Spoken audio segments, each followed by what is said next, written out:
آج میڈیا کی زبان بندی کر دی گئی ہے.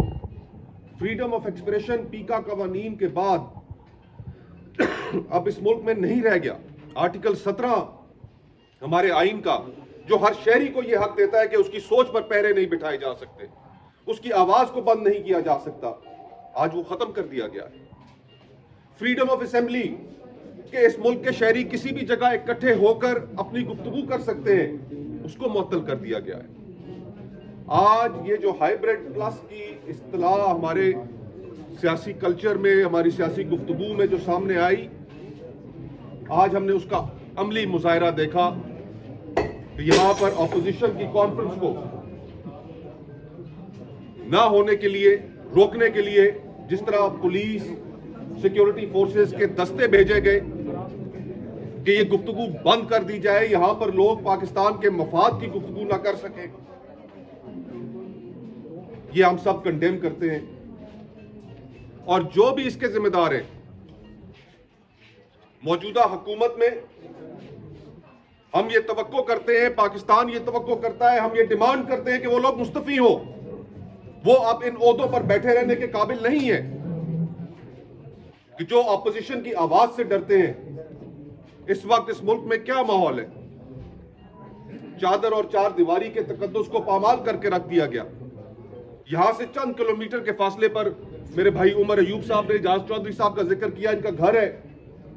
ہم سب کے لیے وہ دن ایک شرم کا دن تھا, اور ہر وہ دن ہمارے لیے ایک شرم کا دن ہوتا ہے جس دن چادر اور چار دیواری کے تقدس کو پامال کیا جاتا ہے. کوئی اس ملک کے اندر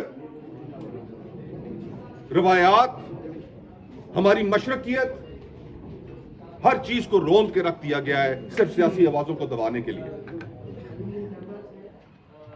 اگر ہم نے اس ملک کو واپس ڈگر پر ڈالنا ہے تو یقین کیجئے آج اس فیڈریشن کو جو خطرات لاحق ہیں, بلوچستان کی ہم گفتگو کرتے ہیں, ان کے مسائل کا ہم ذکر کرتے ہیں, خیبر پختونخوا میں جو دہشت گردی کے حالات ہیں اس کا ہم ذکر کرتے ہیں, آزاد کشمیر کی بھی بات کرنی چاہیے کہ وہاں پر لوگوں کے کیا احساسات ہیں.